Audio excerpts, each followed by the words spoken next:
I am Tony, Zhang Dexiang. My student number is S04410009. The title of the speech is Jiang, What I Learned from 100 Days of Rejection. The reader of the speech is Jiang. The title of the speech is What I Learned from 100 Days of Rejection. My student level in NCUE is junior, and I'm an English major in NCUE.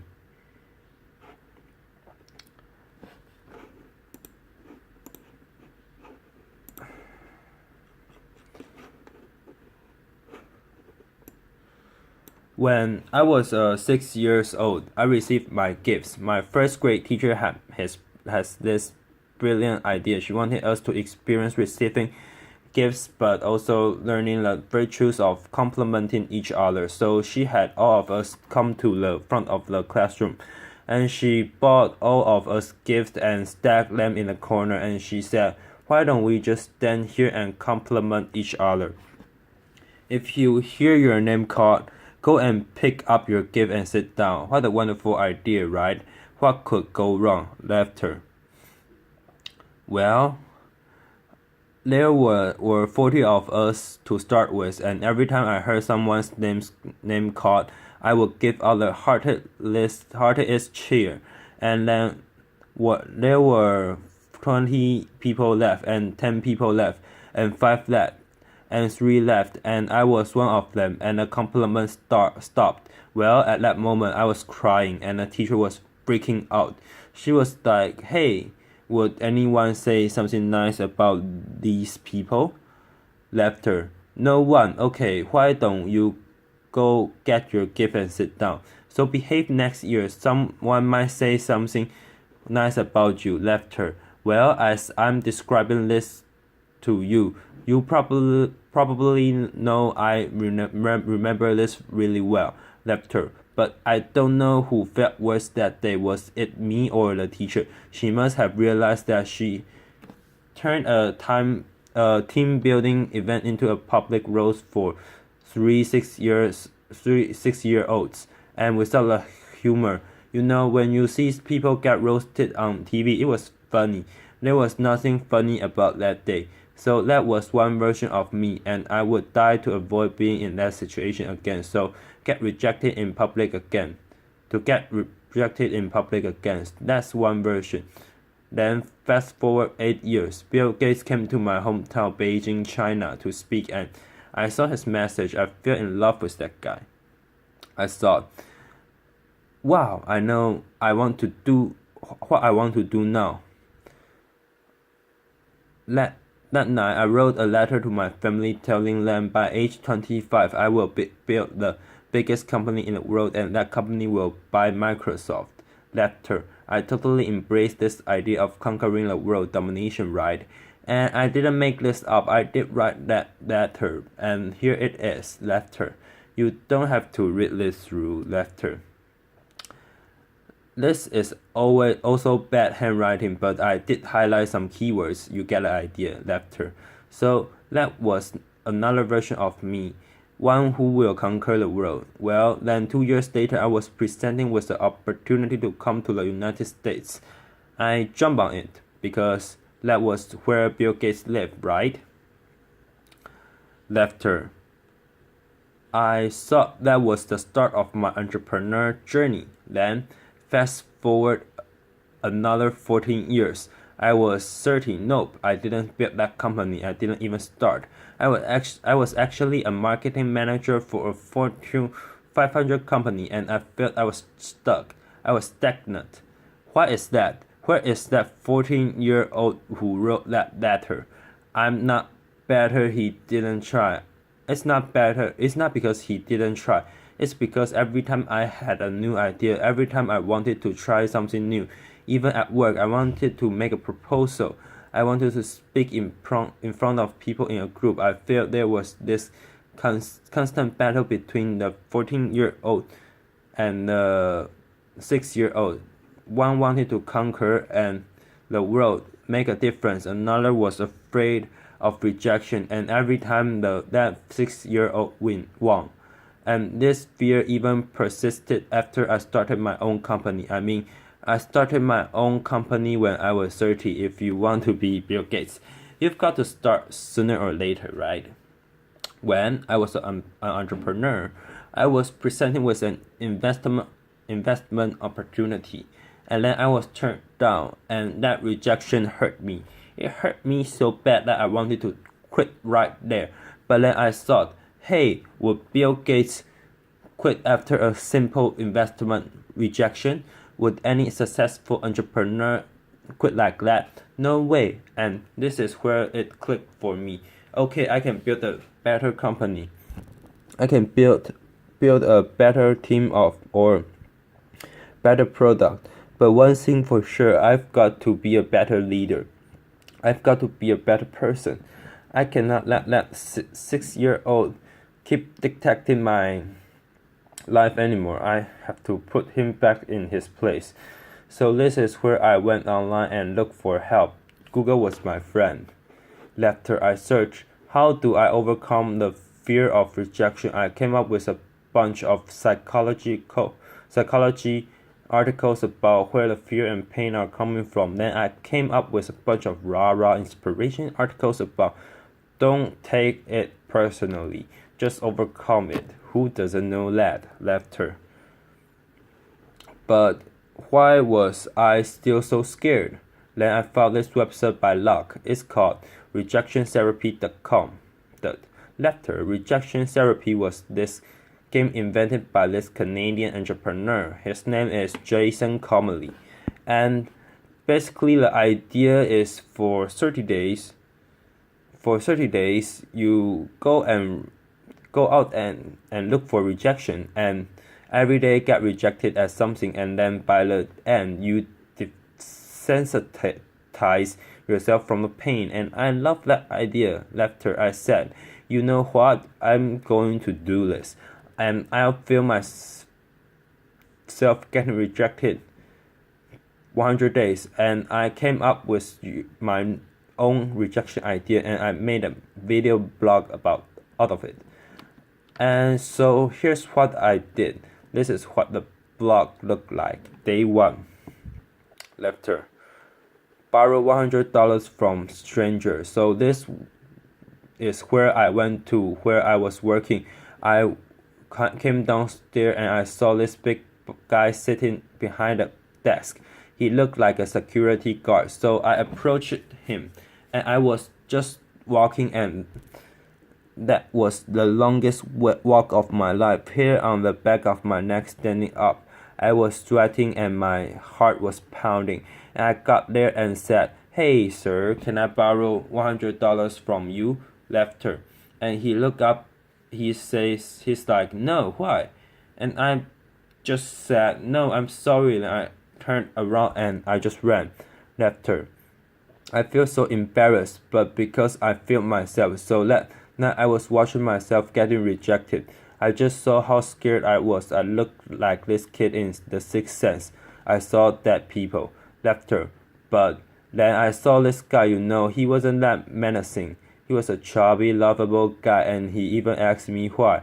In fact, he invited me to explain myself, and I could say many things. I could explain. I could negotiate. I didn't do any of that, and all I did was run. I felt, wow, this is like a microcosm of my life. Every time I felt the slightest rejection, I would just run as fast as I could. And you know what? The next day, no matter what happens, I'm not going to run. I'll stay engaged. Day 2, request a burger refill. Laughter. It's when I went to a burger joint. I finished lunch and I went to the cashier and said, hi, can I get a burger refill? Laughter. He was all confused, like, what's a burger refill? Laughter. I said, well, it's just like a drink refill but with a burger. And he said, sorry, we don't do burger refill, man. Laughter. So this is where rejection happened, and I could have run, but I stayed. I said, well, I love your burgers, I love your joint, and if you guys do a burger refill, I will love your you guys more. Laughter. And he said, well, okay, I'll tell my manager about it. And maybe we'll do it, but sorry, we can't do this today. Then I left. And by the way, I don't think they've ever done burger refill. Laughter. I think they're still there, but the life and death feeling I was feeling the first time was no longer there.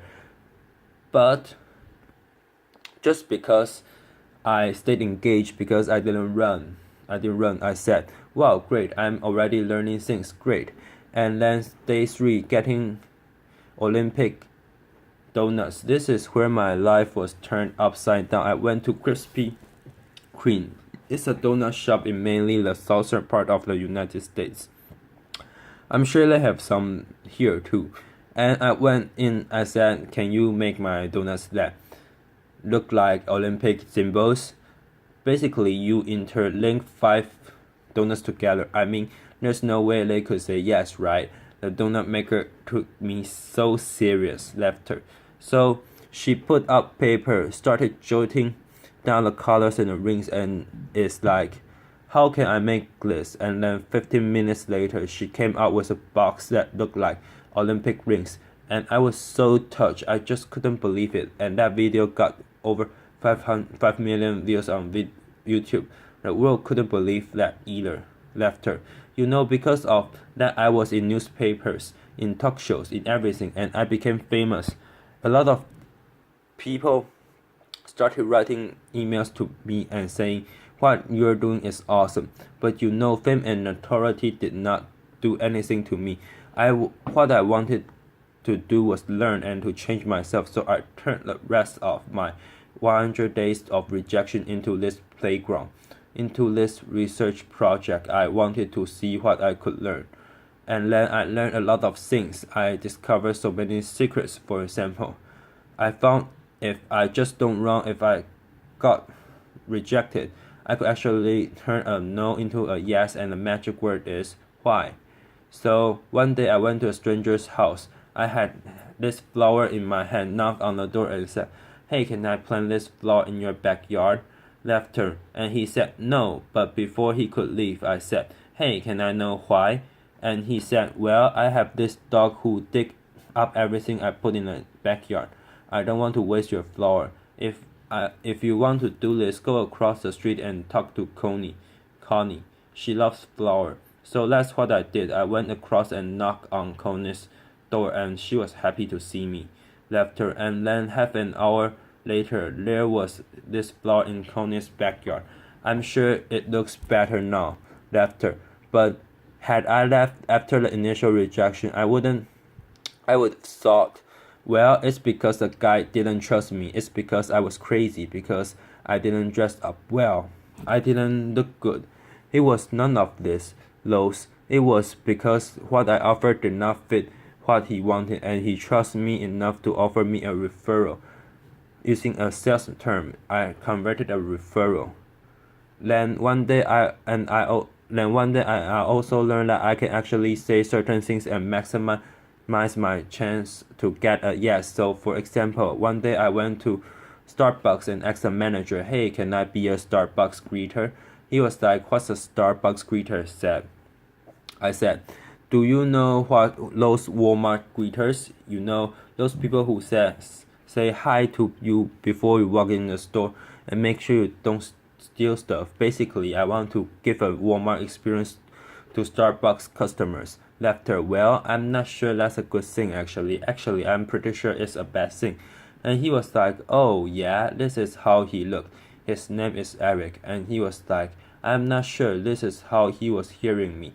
Not sure. Then I asked him, is that weird? He's like, yeah, it's really weird, man. But as soon as he said that, his whole demeanor changed. It's as if he's putting up all the dub on the floor, and he said, yeah, you can do this. Just don't get too weird. Laughter. So for the next hour, I was the Starbucks greeter. I said hi to every customer that walked in and gave them holiday cheers. By the way, I don't know what your career trajectory was. Is don't be a greeter. Laughter. It was really boring, but then I felt I could do this because I mentioned is that weird. I mentioned a doubt that he was having, and because I mentioned is that weird, that means I wasn't weird. That means I was actually thinking just like him, seeing this as a weird thing. And again, I learned that if I mention some doubt people might have before I ask the question, I gained their trust. People were more likely to say yes to me. And then I learned I could fulfill my dream by acting, I I and then I learned I could fulfill my dream by acting, I came from four generations of teachers, and my grandma has always told me, "Hey, Jia, you can do anything you want, but it'd be great if you become a teacher." Laughter. But I wanted to be an entrepreneur, so I didn't. But it's but it has always been my dream to actually teach something. So I said, what if I just ask and teach a college class? I lived in Austin at the time, so I went to University of Texas at Austin and knocked on professor's door and said, "Can I teach your class?" I didn't get anywhere the first couple of times, but because I didn't run, I kept doing it. And on the third try, the professor was very impressed. He was like, "No one has done this before," and I came in prepared with PowerPoints and my lessons. He said, "Well, I can use this. Why don't you come back in 2 months? I'll fit you in my curriculum." And 2 months later, I was teaching a class. This is me. You probably can see. This is a bad picture. Sometimes you get rejected by lighting. Laughter. But wow, when I finished teaching that class, I would walk out crying because I thought I could fulfill my life dream just by simply asking. I used to think I have to accomplish all these things, have to be a greater entrepreneur or get a PhD to teach. But no, I just asked and I could teach. And in that picture, which you can see, I quoted Martin Luther King Jr. Why? Because in my research, I found that people who really change the world, who change the world, the way we live and the way we think, are the people who were met with initial and often violent rejections. People like Martin Luther King Jr., like Mahatma Gandhi, Nelson Mandela, or even Jesus Christ. These people did not get rejected, defined them. That rejection defined them. They let their own reaction after rejection define themselves, and they embrace rejection. And we don't have to be those people to learn about rejection. And in my case, rejection was my curse, was my boogeyman.